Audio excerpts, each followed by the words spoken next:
Bismillahirrahmanirrahim. Assalamualaikum warahmatullahi wabarakatuh. Halo semuanya, kembali lagi di channel saya. Kali ini saya akan membagikan materi tentang distribusi frekuensi atau menyusun distribusi frekuensi. Nah, untuk materi-materi yang akan kita bahas pada video kali ini antara lain,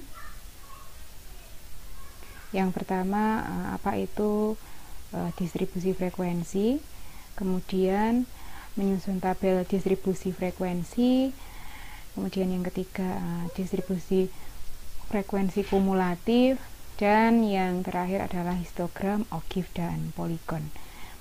Nah, seringkali data itu terkumpul dalam jumlah yang besar sehingga kita kesulitan untuk mengenali ciri-cirinya.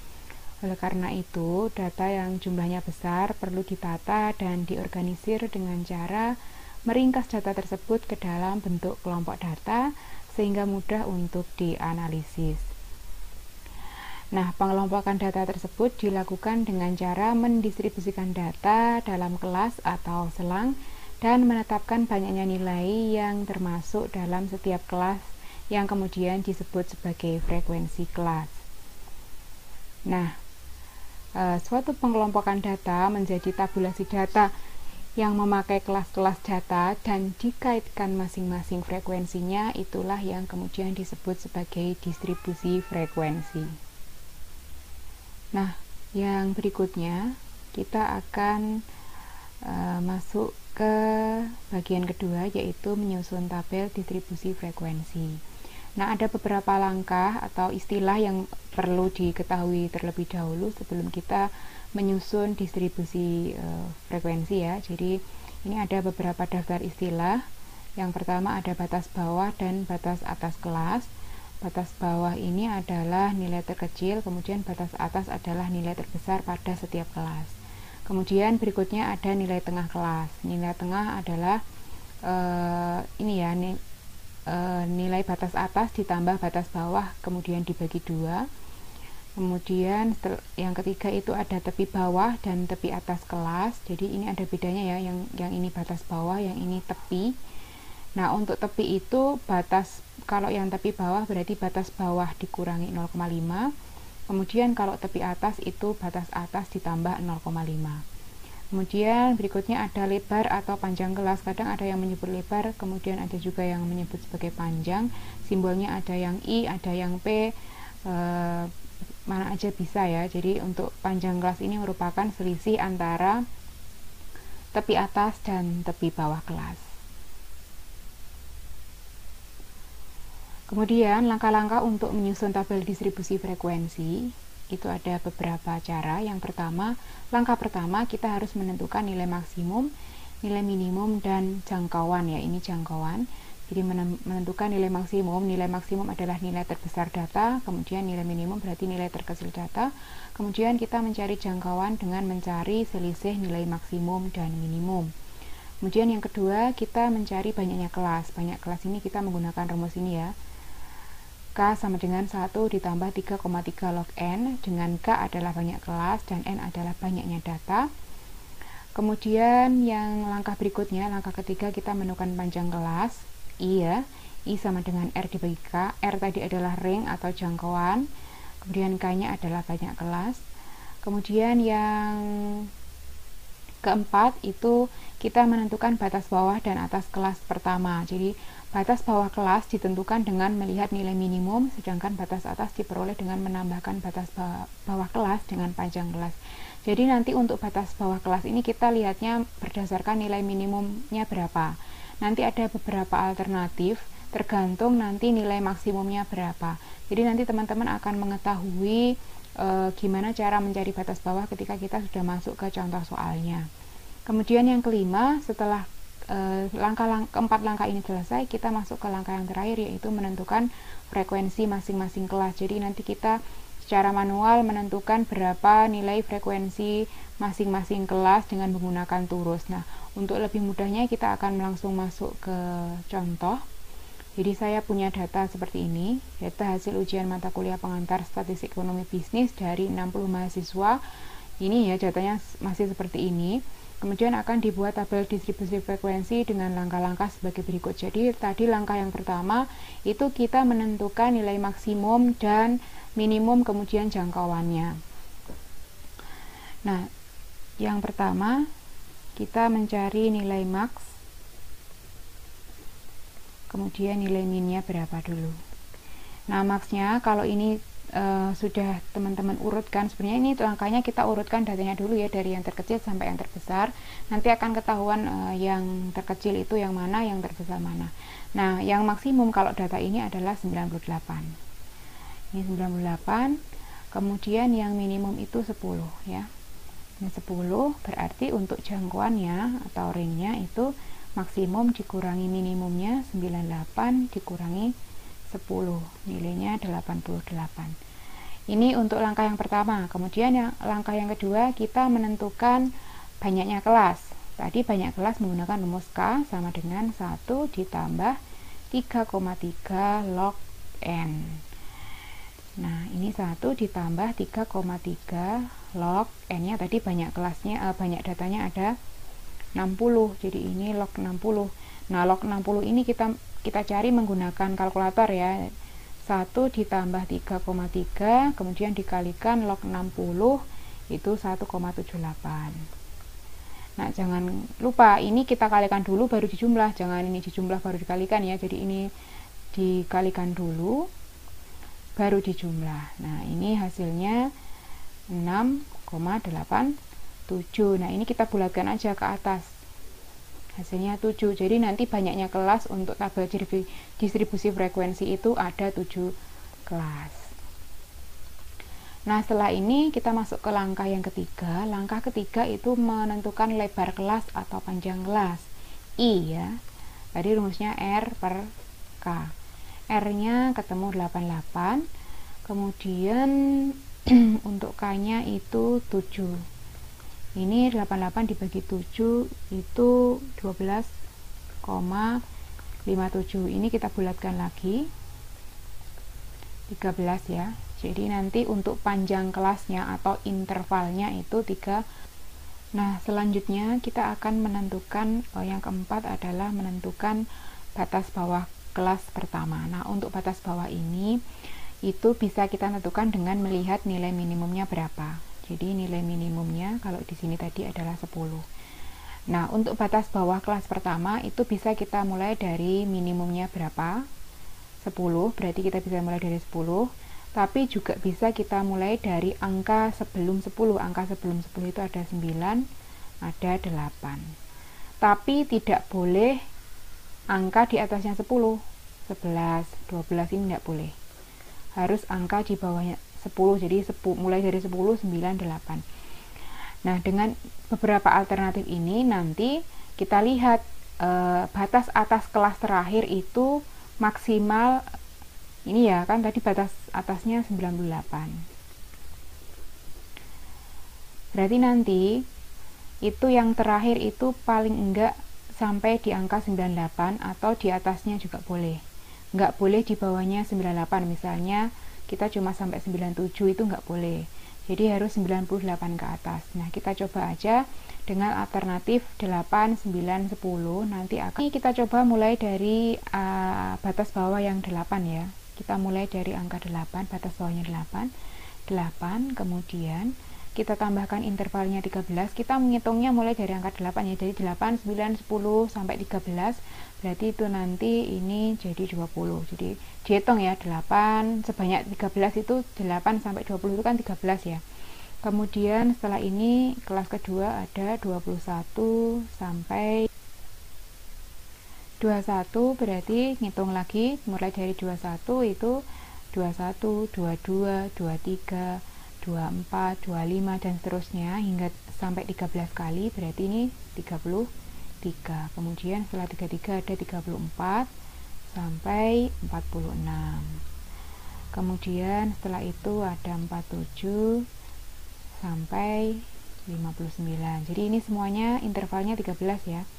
Kemudian 60 sampai 72, kemudian 73 sampai 85, kemudian ini berarti 86 sampai 98. Nah, kita hitung ini banyaknya kelas ada berapa? 1, 2, 3, 4, 5, 6, 7. Nah, sesuai karena tadi kita sudah menghitung banyaknya kelas ada 7 kelas. Karena ini sudah 7 kelas, sekarang kita tinggal menentukan banyaknya frekuensi masing-masing kelas ini berapa. Nah, ini caranya gimana? Ya kita lihat aja. Yang nilainya ini kan nilai ya.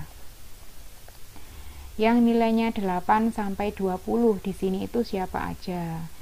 Misalnya ini ada saya nemu 10, berarti kita pakai turus di sini, ini namanya turus ya. Kalau teman-teman dulu pernah pilihan ketua kelas atau apa itu kan hitung pasti kayak gini ya, pakai ini. 1 ketemu ini ya 10, kemudian nih ya 17 kita tambahkan lagi di sini. Kemudian ada ini 15, ini di sini. Ada lagi enggak? Kalau enggak ada berarti sudah selesai. Nah, di sini ada frekuensinya. Frekuensinya itu karena ini ada 3 turus berarti frekuensinya 3. Nah, ini untuk angka-angka yang lain caranya sama. Kalau sudah ketemu dicoret-coret biar nanti tidak mengulang 2 kali. Nah, untuk data akhir perhitungan ini tadi kalau sudah selesai hasilnya akan seperti ini. Nah, ini jadi tadi setelah kita ngitung satu persatu yang nilainya 21 sampai 33 ternyata ada 3 orang, 34 sampai 46 ada 5, 47 sampai 59 ada 6, 60 sampai 72 ada 14 dan seterusnya. Nah, ini tadi kita menggunakan alternatif batas bawahnya adalah 8. Tadi kan ada kemungkinan dua lagi ya, batas bawahnya 9 kemudian batas bawahnya 10. Jangan lupa karena tadi maksimalnya 98, angka 98 harus ada di sini. Kalau nanti misalnya nggak ada di sini angka yang terakhir atau angka maksimal berarti itu nanti salah ya. Nah, kemudian kalau tadi yang ini 8, sekarang kalau yang 9 hasilnya seperti apa? Kita lihat. Nah, kalau kita mulai batas bawahnya dari 9, ternyata batas atasnya 99. 98 masuk di sini, jadi ini masih bisa dipakai, ini masih benar. Kemudian kita cari turusnya menggunakan langkah-langkah yang sudah saya tunjukkan tadi. Kemudian kalau kita mulai batas bawahnya 10, maka hasilnya juga seperti ini. Jadi ini batas bawahnya kelas pertama 10, kemudian batas atas kelas terakhir itu 100. 98 masuk di sini ya, jadi 98 itu terletak di antara 88 sampai 100. Kemudian dicari turusnya sama, kemudian ketemu frekuensinya. Jadi untuk menyusun tabel distribusi frekuensi memang ada beberapa alternatif. Yang penting adalah nilai minimumnya ada di sini, nilai maksimumnya juga ada di sini. Berarti itu sudah benar. Kalau di soal ini tadi kebetulan ada 3 alternatif. Nah, kemudian kita lanjutkan ke distribusi frekuensi kumulatif. Nah, apa itu distribusi frekuensi kumulatif? Kumulatif berarti kan ditambah, berarti frekuensinya ditambahkan atau dijumlahkan. Nah, distribusi frekuensi kumulatif sendiri itu ada 2. Ada distribusi frekuensi kumulatif kurang dari, dan ada distribusi frekuensi kumulatif lebih dari. Kalau kurang dari kita lihatnya adalah batas atas yang dilihat ya, tepi kelas atas ya, yang sini.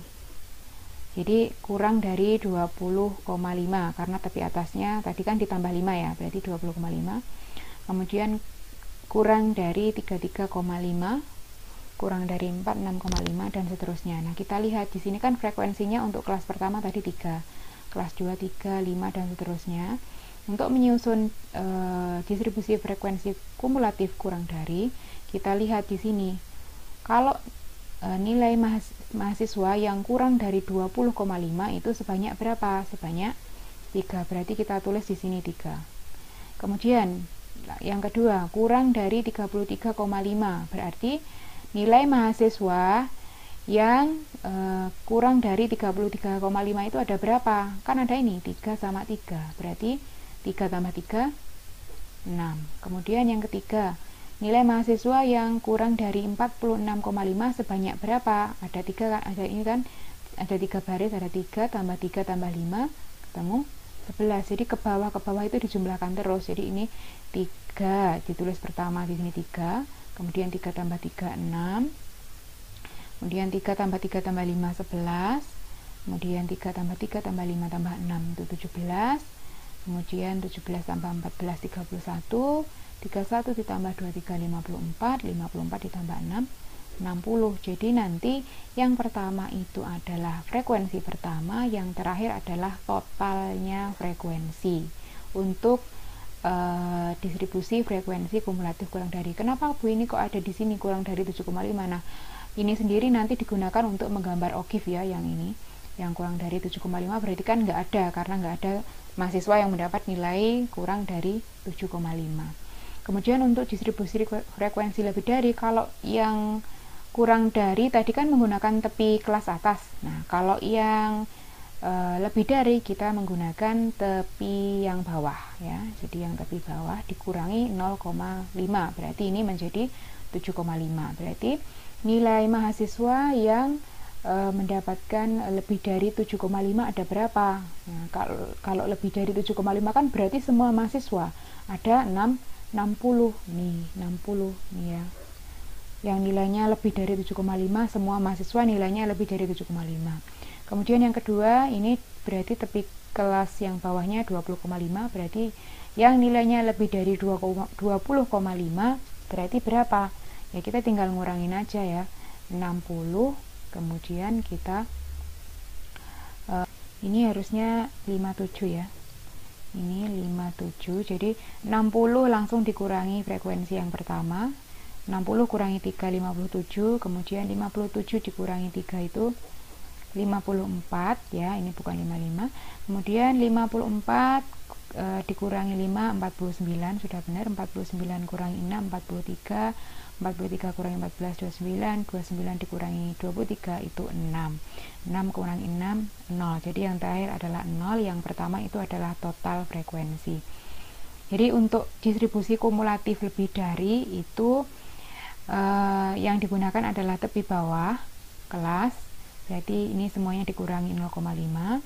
kemudian kita tulis yang pertama itu adalah total frekuensi, selanjutnya kita kurang-kurangkan langsung aja, jadi 60 kurangi 3, 57 kurangi 3 ini ya, kemudian 54 kurangi 5, kemudian 49 kurangi 6 dan seterusnya. Nah, ini adalah tabel distribusi frekuensi kumulatif kurang dari dan lebih dari. Kalau kurang dari tadi ditambah-tambahkan, kemudian kalau yang kurang dari tadi dikurang-kurangkan.